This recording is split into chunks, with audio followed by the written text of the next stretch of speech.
अस्सलामुअलैकुम। अगर आप ये सोचते हैं कि मैं भी कोई मफ़रूज़ा बनाऊँ, मैं भी कोई थ्योरी बनाऊँ या मैं कोई लॉ बनाऊँ, तो उसका क्या प्रोसीजर होगा? और बिलख़ुसूस अगर आप साइंस के स्टूडेंट हैं और आप लैब में काम कर रहे हैं और लैब में आप रिसर्च करने जा रहे हैं, तो रिसर्च करते वक़्त आपको कौन से मेथड को फ़ॉलो करना पड़ेगा? आज की इस वीडियो में हम डिटेल डिस्कस करने जा रहे हैं कि बायोलॉजिकल मेथड क्या होता है। स्टार्ट करते हैं हम आज की इस वीडियो को।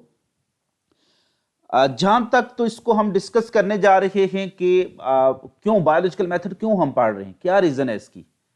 क्या इसलिए पढ़ रहे हैं कि हमें सिर्फ ये सिलेबस में शामिल है और हम इसमें से नंबर लेना चाहते हैं, या हम इसको इसलिए पढ़ रहे हैं कि चूंकि हम बायोलॉजिस्ट हैं और हमें कोई ना कोई रिसर्च जरूर करनी पड़ती है।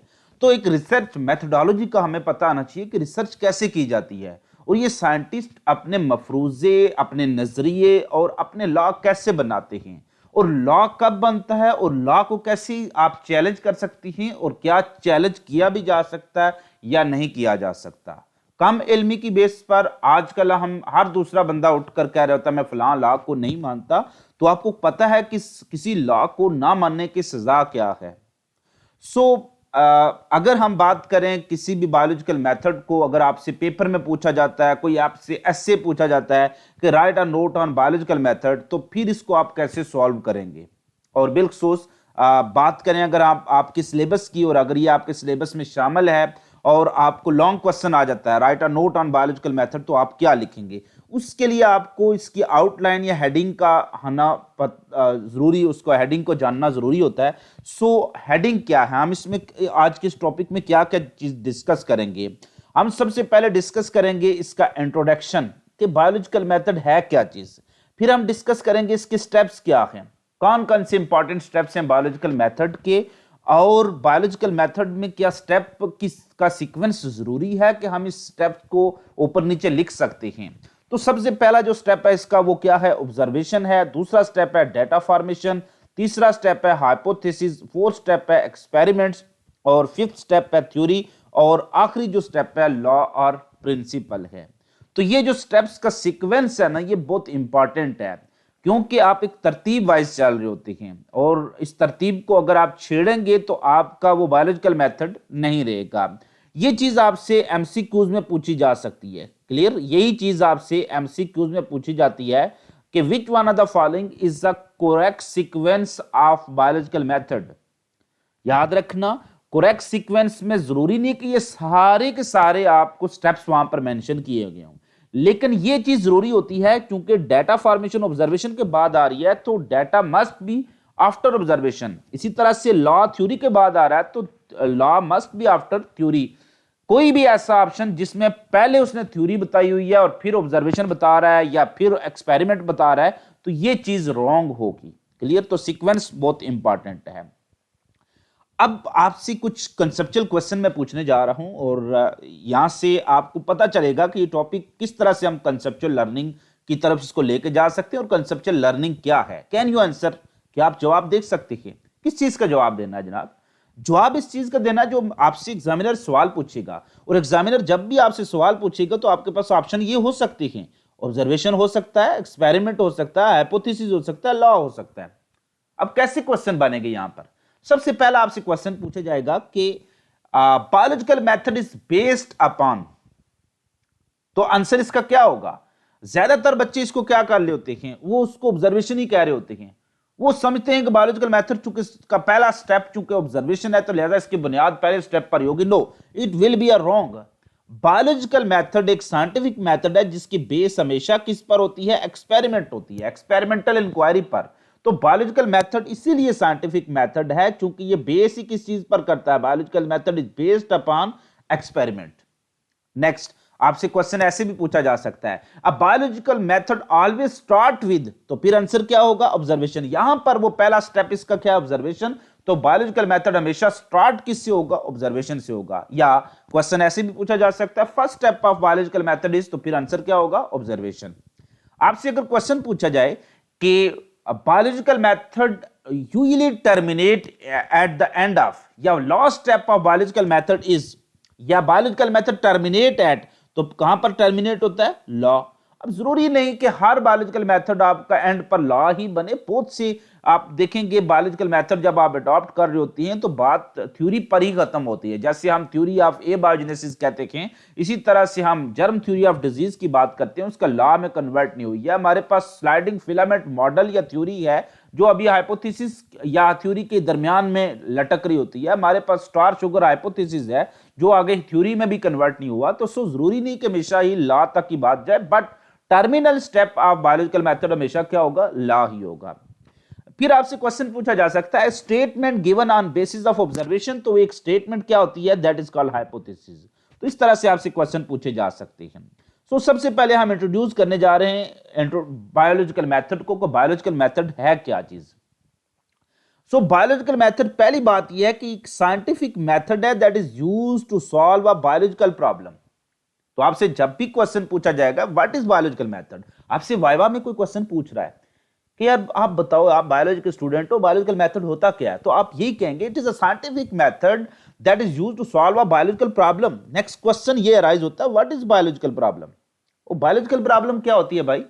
तो बायोलॉजिकल प्रॉब्लम, जैसे मैं आपसे पूछूं कि डॉग का तलक किससे है, मैं आपसे क्वेश्चन पूछता हूं, या फिर आप जा रहे हैं, रास्ते में आपको एक चीज नजर आई जो सांस ले रही है। जब सांस ले रही है तो उसके पास लाइफ की कैरेक्टरिस्टिक्स मौजूद है, कौन सी? रेस्पिरेशन। तो इट्स मीन वो जिंदा है। आपके जहन में एक सवाल आया, किसी ने नहीं पूछा, आपके जहन में सवाल आया, ये क्या है? What is this? अब ये जो सवाल आपके जहन में आया, ये भी क्या है? एक प्रॉब्लम आपके लिए बन गई। What is this? इसका आंसर तो करना है हमने। What is this? ये है क्या चीज? तो व्हाट इज दिस, ये जो आपसे क्वेश्चन पूछा गया, जो आपके जहन में आया, किसी ने आपसे पूछा, this is called as biological problem. इसको हम क्या कहेंगे? Biological problem. अब आपने इसको सॉल्व करना है, आपने अपने इस मेथड को देखें। आपसे कोई पूछता है a प्लस बी का जो होल स्क्वायर किसके इक्वल है, 2 प्लस 4 का होल स्क्वायर किसके इक्वल है, तो यहां पर आप क्या यूज करेंगे? फार्मूला यूज करेंगे, अलजेब्रिक फार्मूला यूज करेंगे। तो ये एक मैथमेटिकल मेथड होगा, ये किसका? अलजेब्रिक मेथड हो जाएगा। लेकिन अगर कोई भी आपसे क्वेश्चन लिविंग ऑर्गेनिज्म से रिलेटेड पूछता है तो फिर आपको जो मेथड यूज करना पड़ेगा वो कौन सा होगा? Biological method. तो सो आप अपने क्वेश्चन को सॉल्व करने के लिए आप उस चीज को स्टडी करेंगे, तो एक पूरे का पूरा एक क्या यूज करेंगे? मेथोडोलॉजी यूज करेंगे। तो it is a set of methodology that is used to solve a problem that is related with living organism. Biology is a systematized knowledge. ये एक सिस्टम के मुताबिक आपके पास नॉलेज आता है, कोई हवाई बातें नहीं होती हैं, या ऐसे ही किसी ने मफरूजा नहीं जड़ दिया, या किसी मौलाना की बात नहीं है, किसी फिलासफर की बात नहीं है। यहां पर तो हम एक सिस्टमेटाइज्ड नॉलेज की बात कर रहे होते हैं। Like other sciences, biological science also has a set of methodologies। जैसे मैंने आपको पहले भी बताया कि देखें, दूसरी साइंसेस की तरह आप मैथ की बात कर रहे होते हैं, आप फिजिक्स की बात कर रहे हो, फिजिकल मेथड आप यूज करेंगे, तो दूसरी साइंसेस की तरह इसके पास भी क्या है? एक सेट ऑफ मेथोडोलॉजी मौजूद है।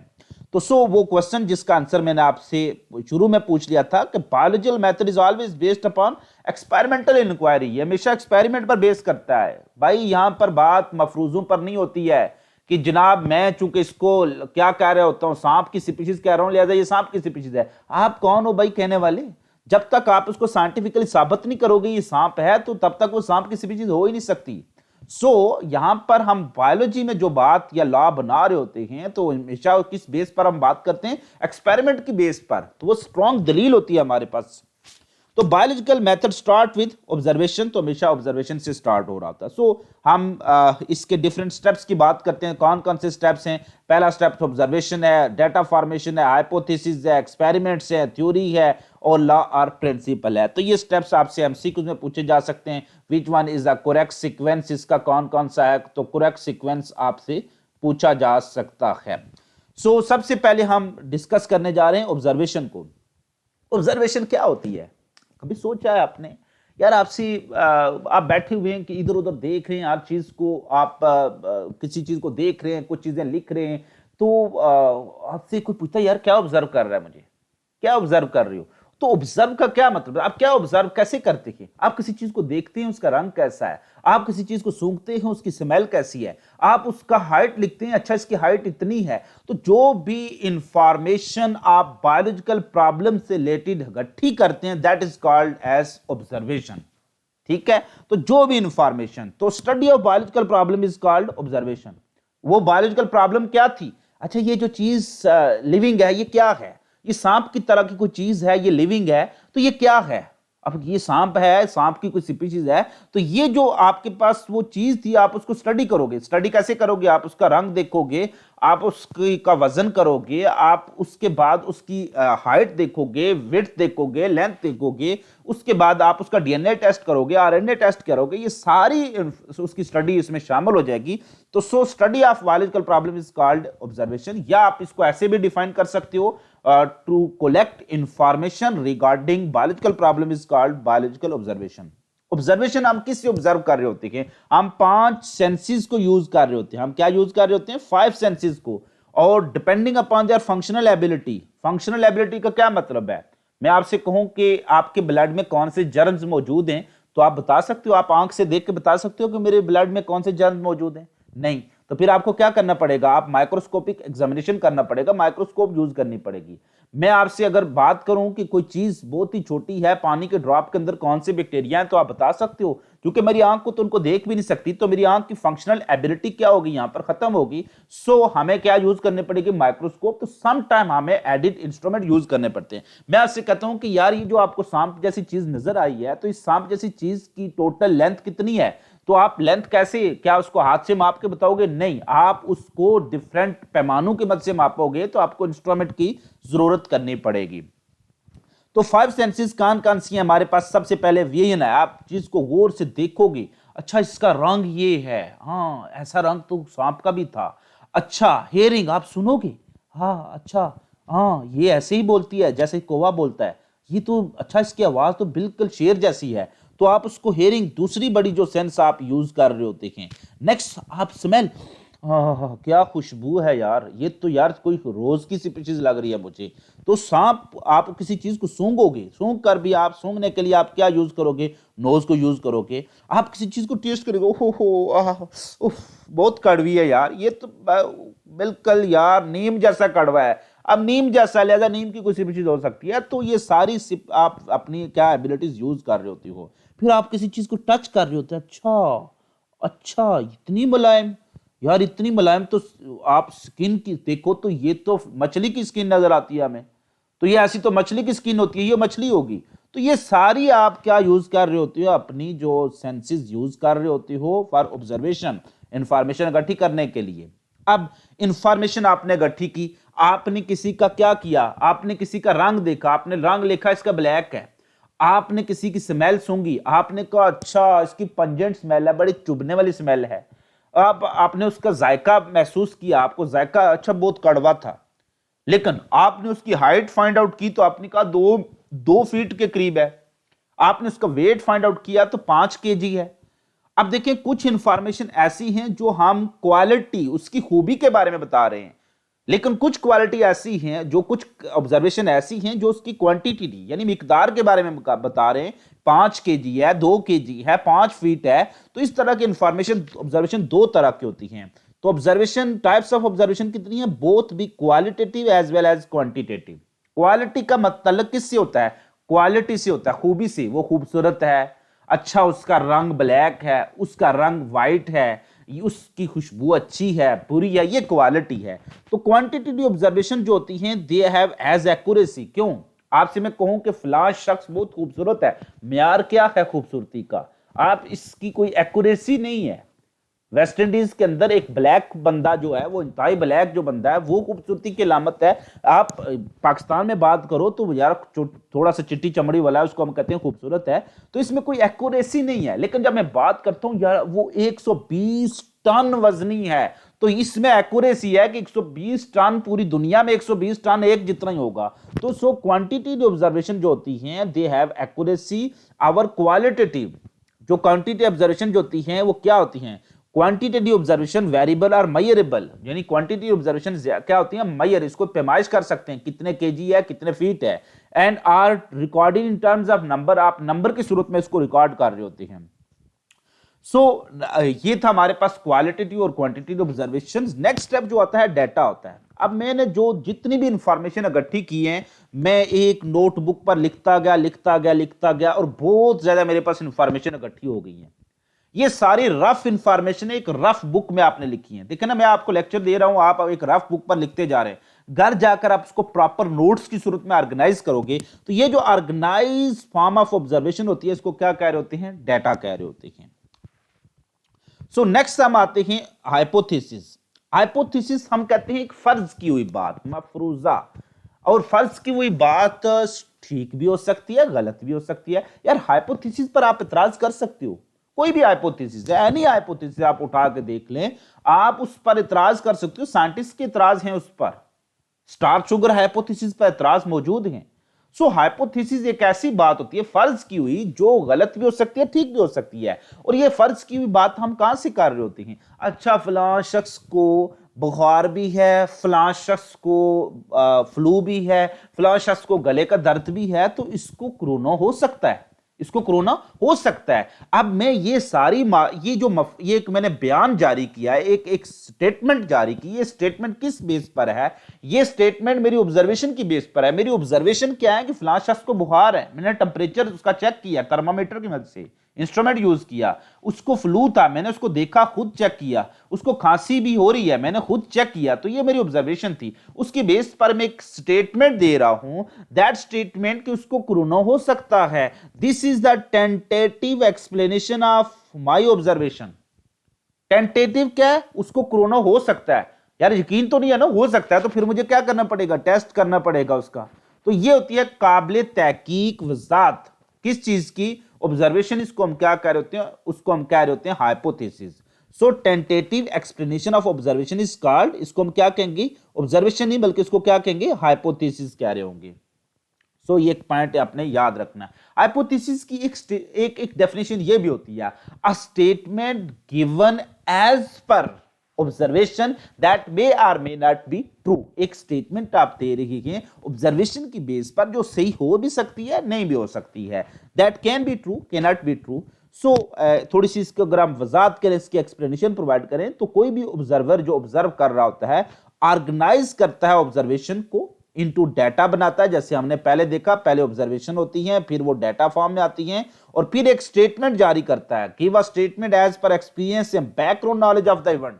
This statement is called hypothesis. इस स्टेटमेंट को क्या कह रहे होते हैं? हाइपोथेसिस कह रहे होते हैं। सो अब हम देखते हैं कि हाइपोथेसिस बनाया कैसे जाता है। तो veg of formulating hypothesis, short question में पूछा जाता है, इसमें से एमसीक्यूज पूछे जा रहे होते हैं। तो there are two ways of formulating hypothesis. Number one एक साइंटिफिक वे है, और नंबर टू है क्या है? Non scientific way. एक साइंसी तरीकाकार है किस चीज को? हाइपोथेसिस को फॉर्मुलेट करने का, बनाने का, और एक नॉन साइंटिफिक वे है। सबसे पहले हम देखते हैं साइंटिफिक तरीकाकार कौन से हैं। Scientific way of formulating hypothesis. Number one, scientific दो तरीके हैं। There are two ways of formulating hypothesis. Scientifically हम अक्सर बात साइंटिफिकली कर रहे होते हैं, नॉन साइंटिफिकली हम नहीं चलते हैं। इसलिए आपसे जनरल जब भी क्वेश्चन आएगा, हाउ मेनी टाइप्स ऑफ और ways of formulating hypothesis are there, तो आंसर क्या होगा? Two ways. कौन कौन से? नंबर वन हमारे पास डिडक्टिव रीजनिंग है, और नंबर टू क्या है हमारे पास? Inductive reasoning. बेटा रीजनिंग का क्या मतलब होता है? रीजनिंग हम कहते हैं दलील को, लॉजिक को, कोई लॉजिक की बेस पर की हुई बात को हम क्या कह रहे होते हैं? लॉजिक। लॉजिक क्या होती है? आपकी कोई मुंतिक होती है। जैसे मैं आपसे कहूं कि अगर असलम का कद 10 फुट है और उसको हम क्या कह रहे होते हैं? दराज कामत कह रहे हैं, तो फिर अमजद का कद भी 10 फुट है, तो वो भी क्या है? दराज कामत है। तो मैंने क्या दलील यूज की कि अगर अमजद का कद 10 फुट है तो वो क्या है? दराज कामत है, बड़े कद वाला है। तो फिर असलम का कद भी इतना है तो वो भी दराज कामत होगा। तो दोनों के लिए वर्ड एक जैसा यूज करना पड़ेगा आपको। तो लॉजिक को आप ठुकरा नहीं सकते। यानी फलां ने भी ये काम किया है तो वो सादो कमीन ठहरा, और दूसरा भी वही काम कर रहा है तो वो भी सादो कमीन हुआ। फलां ने वो शख्स किया तो उसको चोर कहा, तो फलां भी वही काम कर रहा है तो उसको भी चोर ही कहेंगे। तो ये होती है दलील। दलील को ठुकराया नहीं जा सकता। आप वैसे ठुकरा रहे हैं तो आप पागल दीवाने हैं, जो मर्जी करें, आपको कौन रोक सकता है भाई। सो डिडक्टिव रीजनिंग का डिड्यूस का मतलब होता है नतीजा अखज करना, कोई चीज खंगालना, उसमें से निकालना। बहुत सी चीजें मौजूद है उसमें से आप निकाल रहे हैं। तो कोई जनरल बात है उसमें से अगर आप स्पेशल केस निकाल रहे होते हो, अच्छा फलां मुल्क के अंदर जितने भी लोग हैं सब के सब सफेद हैं और ये बंदा भी क्या है, सफेद है, तो इसका तल्लक भी उस मुल्क से हो सकता है। तो मैं नतीजा निकाल रहा हूं ना पूरे लोगों को देखकर, जनरल से मैं स्पेसिफिक पर आ रहा हूं कि जब सारे ही लोग ये काम कर रहे हैं तो फिर मैं भी वही काम कर रहा हूं। सो डिडक्टिव रीजनिंग क्या होती है, ये हमेशा जनरल से स्पेसिफिक की तरफ जाती है और इंडक्टिव स्पेशल से जनरल की तरफ आती है। मैं एक और एग्जांपल देता हूं। जैसे मैं आपको कहा दुनिया का कोई भी ऑर्गेनिज्म जो रीढ़ की हड्डी रखता है, वो उसके बाद रीढ़ की हड्डी रखने के साथ साथ वो पर भी रखता है, अंडे भी देता है और उड़ता भी है, तो उसको हम क्या कहेंगे, परिंदा कहेंगे। ये जनरल इंफॉर्मेशन पहले से मौजूद है। तो मुझे एक ऑर्गेनिज्म मिला है, छोटा सा कोई ऑर्गेनिज्म मिला, वो भी अंडे भी दे रहा है, वो उसके पर भी है, रीढ़ की हड्डी भी है, तो फिर वो भी क्या होगा, परिंदा होगा। तो कहूंगा मैं जनरल से स्पेसिफिक पर आऊं। या मैं आपको कहता हूं कि एक हाथी एक एनिमल है जो कि अपने बच्चों को, हाथी की जो फीमेल है वो बच्चों को दूध पिलाती है और उसके जिस्म पर बाल हैं, तो ये क्या होगी, फीमेल होगी। तो लिहाजा हम एक चीज को स्टडी करके मैं रूल बना लेता हूं कि कोई भी एनिमल जो अपने बच्चों को दूध पिलाता है वो क्या होगा, उसको हम क्या कहेंगे, मैमल कहेंगे। ठीक है, तो इसको मैमल कहेंगे। तो चूंकि एक हाथी उसके जिस्म पर बाल हैं और बच्चों को दूध पिलाती है उसकी मादा, तो फिर क्या हो गया, वो मैमल है। तो ये हमने जनरल रूल बना दिया। तो सो हम इसको डिटेल में डिस्कस करते हैं। तो इन स्पेसिफिकली अगर हम बात करें तो डिडक्टिव रीजनिंग जनरल से स्पेसिफिक और जो स्पेशल से जनरल की तरफ जा रही होती है वो क्या होती है, inductive reasoning. So deductive reasoning को हम ज्यादा डिटेल में एक्सप्लेन करते हैं। Deductive reasoning move from general to specific. ये क्या होती है, जनरल से स्पेसिफिक की तरफ आती हैं। It involve drawing specific conclusion. यहां हम नतीजा अखज कर रहे होते हैं, कहते हैं ना एंड पर हम कहते हैं नतीजा इसका क्या, मॉरल क्या है। सम जनरल प्रिंसिपल या अजम्पशन, कुछ जनरल रूल पहले से बने हुए हैं कि मैमल्स की डेफिनेशन क्या है, ये रूल बना हुआ है, बर्ड्स का ये रूल बना हुआ है। तो हम किसी पूरे उस रूल को देखते हुए, जनरल चीजों को देखकर हम किसी एक चीज पर अप्लाई कर रहे होते हैं, तो this is called deductive reasoning. Deductive logic use होते हैं, जैसे इफ और देन के लॉजिक हम यूज कर रहे होते हैं, दीज आर फ्रिक्वेंटली यूज्ड। जैसे अगर हम बात करें कि if you accept that all birds, all देखें कि ऑल का क्या मतलब है, जनरल बात है ये। ऑल बर्ड्स, ऑल क्या है, जनरल है। ऑल बर्ड्स हैव विंग्स, तमाम परिंदों के क्या होते हैं, पर होते हैं। And that sparrows are bird, then we conclude that sparrow have wings. जब हम बात कर रहे हैं कि जनरल बात है, तमाम परिंदों के क्या होते हैं, पर्स होते हैं, तो स्पैरो चिड़िया भी क्या है, एक परिंदा है, तो फिर इसके भी क्या होंगे, इसके भी विंग होंगे। तो जब तमाम परिंदों के क्या हैं, पर हैं, तो फिर कोई भी परिंदा उसके भी क्या होंगे, पर होंगे। इसी तरह से if all green plants required sunlight, तमाम ग्रीन प्लांट्स जो होते हैं उनको सनलाइट की जरूरत होती है, किस मकसद के लिए, फोटोसिंथेसिस के लिए। तो कोई भी green plant, any green plant when placed in dark, जब आप उसको अंधेरे में रखेंगे तो फिर वो फोटोसिंथेसिस नहीं कर पाएगा, क्योंकि फोटो का तल्लक किससे है, लाइट से है। तो कोई भी प्लांट अगर आप डार्क में रखेंगे तो वो ग्लूकोज को एंड प्रोडक्ट ऑफ फोटोसिंथेसिस नहीं बना पाएगा। दूसरे इंडक्टिव रीजनिंग, दूसरी बड़ी रीजनिंग है इंडक्टिव रीजनिंग। तो this is the reasoning from specific to general. आप किसी एक चीज पर स्टडी करके जनरल रूल बनाते हो।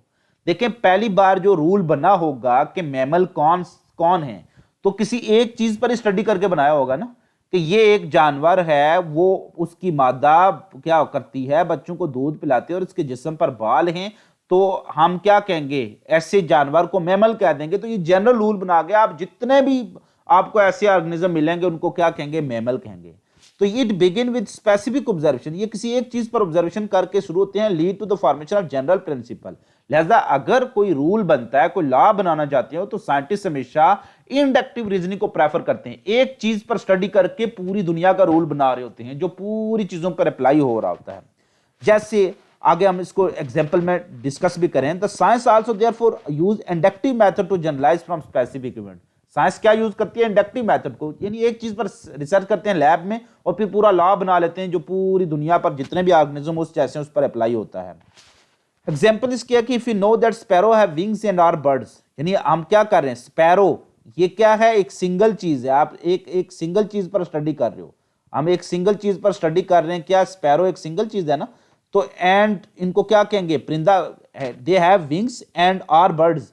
स्पैरो एक परिंदा है और उसके विंग्स हैं, और उसको क्या कहेंगे, बर्ड्स कहेंगे। और फिर ईगल, पैरट, जॉक, हॉक, ये सारी चीजें क्या हैं, जनरल हैं। और क्रो, बर्ड, ये इन सब को क्या कहेंगे हम? बर्ड्स कहेंगे, चूंकि इनके भी क्या हैं? विंग्स हैं। तो अगर एक कोई भी चीज, कोई सिंगल स्पैरो है, उसके विंग है, उसको हम बर्ड्स कह रहे हैं, तो कोई भी चीज जिसके पर होंगे उसको हम क्या कहेंगे? बर्ड्स ही कहेंगे। अब कुछ non scientific way of formulating hypothesis. एक है इंट्यूशन और इमेजिनेशन।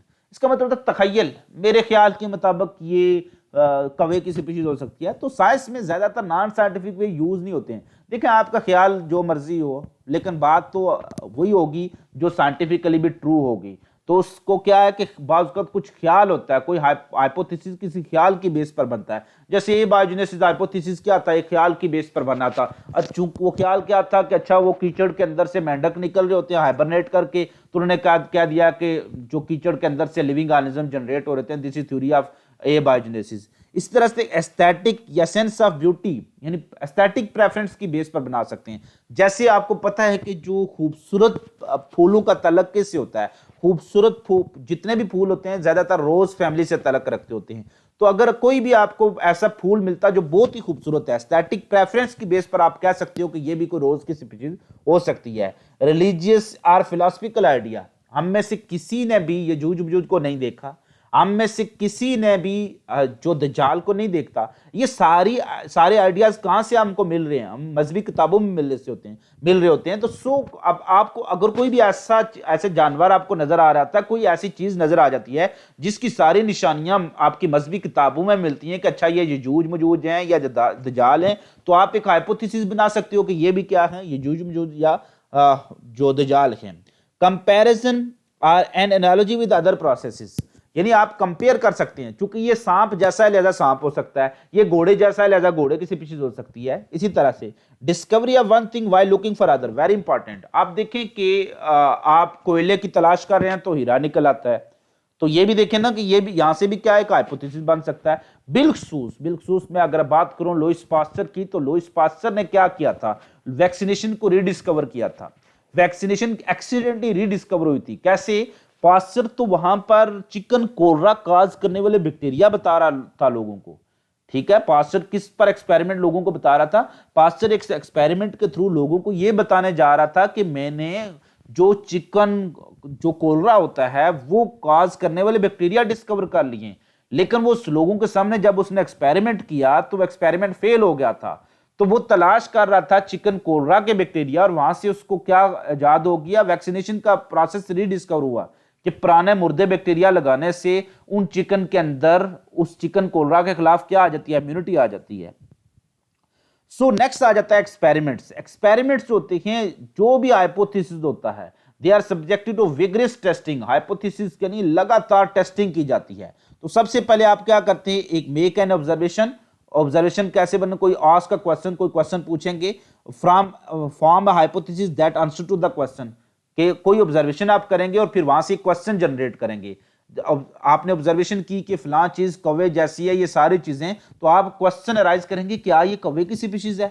फिर आप उसमें से हाइपोथेसिस जनरेट करेंगे। हाइपोथेसिस क्या होगा? अगर ये कौवा है तो डीएनए आरएनए टेस्ट भी इसका कौवे जैसा आना चाहिए। तो फिर क्या करेंगे? आप इस पर डीएनए टेस्टिंग करेंगे, आरएनए टेस्टिंग करेंगे, एक्सपेरिमेंट करेंगे, और फिर आप इसी की बेस पर प्रेडिक्शन करेंगे कि मेरी प्रेडिक्शन के मुताबिक अगर ये इसका आरएनए बिल्कुल जो कौवे जैसा हुआ तो ये कौवे की स्पीशीज होगी। तो फिर उस पर आप एक्सपेरिमेंट करेंगे, और फिर एक्सपेरिमेंट का जो रिजल्ट निकलेगा उसको आप क्या करेंगे? अगर आपका रिजल्ट ठीक निकलता है, उसका आरएनए टेस्ट में वो कौवे जैसा ही निकलता है, तो हाइपोथेसिस आपका करेक्ट हो जाएगा, और फिर उससे क्या है आगे थ्योरी बनेगी। और अगर हाइपोथेसिस इनकरेक्ट आता है तो दोबारा से आप न्यू हाइपोथेसिस बनाते हैं, तो ये दोबारा से बैक चले जाएंगे। सो पॉजिटिव रिजल्ट वो होते हैं जो आपके हाइपोथेसिस के हक में होते हैं। ठीक है, पॉजिटिव रिजल्ट वो होते हैं जो आपके हाइपोथेसिस के हक में होते हैं, और ये साइंटिस्ट के लिए सबसे इंपॉर्टेंट चीज होती है, और ये सपोर्ट हाइपोथेसिस को सपोर्ट करते हैं। और नेगेटिव रिजल्ट वो होते हैं जो हाइपोथेसिस को रिजेक्ट करते हैं। और अगर रिजल्ट पॉजिटिव आते हैं तो हाइपोथेसिस करेक्ट हो गया और आगे थ्योरी बन जाएगी, और अगर नेगेटिव हो जाते हैं तो दोबारा से आपको न्यू हाइपोथेसिस बनाना पड़ता है। सो नेक्स्ट हम मूव करते हैं जो थ्योरी की तरफ। तो आप सीरीज ऑफ हाइपोथेसिस है, एक हाइपोथेसिस का एक सिलसिलावार एक नजरिया, बार बार हाइपोथेसिस बनाते हैं, और उस हाइपोथेसिस की बेस पर आप क्या करते हैं? टेस्ट करते हैं। और टेस्ट जब भी क्या होता है? सही साबित होता है, supported by the result of many test, this become a theory. तो थ्योरी और हाइपोथेसिस में फर्क ये होता है कि हाइपोथेसिस जस्ट एक स्टेटमेंट है विदाउट टेस्टिंग, हाइपोथेसिस जस्ट एक स्टेटमेंट है विदाउट टेस्टिंग, जबकि a tested hypothesis called theory. दोनों सही भी हो सकती हैं, गलत भी हो सकती हैं। थ्योरी भी जरूरी नहीं है कि हमेशा सच ही होगी, थ्योरी भी क्या हो सकती है, फाल्सिफाई हो सकती है। और कोई भी ऐसा हाइपोथेसिस जो एक्सपेरिमेंट के नतीजे में सच साबित हो उसको हम क्या कहेंगे, थ्योरी है।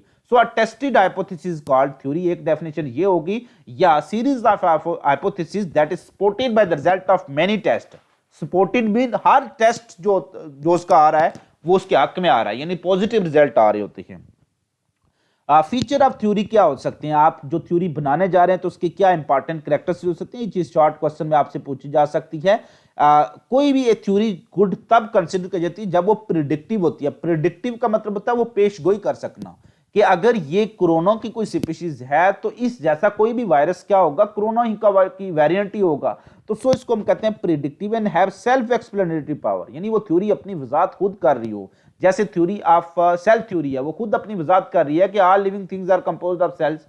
तो इसी तरह से बहुत सी थ्योरीज ऐसी होती हैं जो अपनी वजाहत आप कर रही होती हैं, जैसे थ्योरी ऑफ बायोजेनेसिस होती है। One of the most important feature of good theory is that it may suggest new and different hypothesis.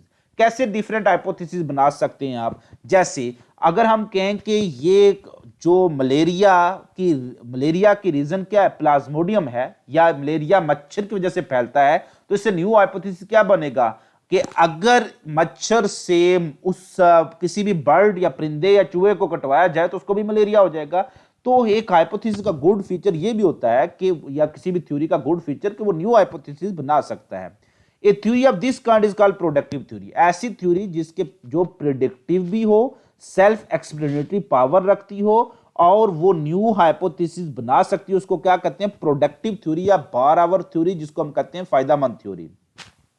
So examples of theory आपसे पूछी जा सकती हैं। बहुत सी थ्योरीज हैं, जैसे सेल थ्योरी चैप्टर नंबर 4 में हम डिस्कस कर रहे होते हैं। इसी तरह से जर्म थ्योरी ऑफ डिजीज है, बैक्टीरिया वाले चैप्टर में हम डिस्कस कर रहे होते हैं। प्रेशर फ्लो थ्योरी है, इसको हम डिटेल में डिस्कस करेंगे, जहां पर हम फ्लैम ट्रांसपोर्ट को डिस्कस करेंगे chapter number 14 transport in plant में। Coherent tension theory chapter number 14 transport in plant, वहां पर जाइलम ट्रांसपोर्ट में डिस्कस करेंगे।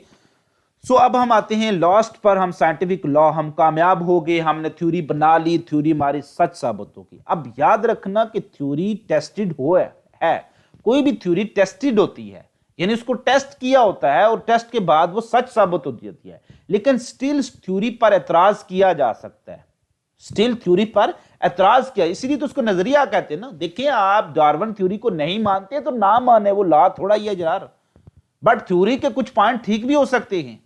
तो थ्योरी को मानना या ना मानना कोई फर्क नहीं पड़ता। थ्योरी जो होती है वो रिफ्यूटेबल होती है, यानी उस पर झगड़ा होता है। साइंटिस्ट का आपस में क्या होता है, उस पर स्केप्टिकल अप्रोच होती है, शक भरी निगाहें होती हैं। लेकिन एक ऐसी थ्योरी, आपने एक थ्योरी बना ली है, दूसरे साइंटिस्ट उसको रिजेक्ट कर सकते हैं और उस पर एक्सपेरिमेंट कर रहे हैं कि उसको रिजेक्ट करें हम, और बहुत से साइंटिस्ट ने उसको रिजेक्ट किया भी है अपने दलाइल की मदद से, अपने एक्सपेरिमेंट की मदद से। लेकिन एक ऐसी थ्योरी जिस पर किसी साइंटिस्ट का कोई इतराज नहीं है, वो कहता है नहीं यार बस हो गई मेरी, अब मैं इसको गलत साबित नहीं कर सकता हूं, मैं जो मर्जी कर लूं, मैं न्यूटन लॉ को गलत साबित नहीं कर सकता हूं, मैं जो मर्जी कर दूं, हार्डे विंगबर्ग लॉ को मैं गलत साबित नहीं कर सकता हूं।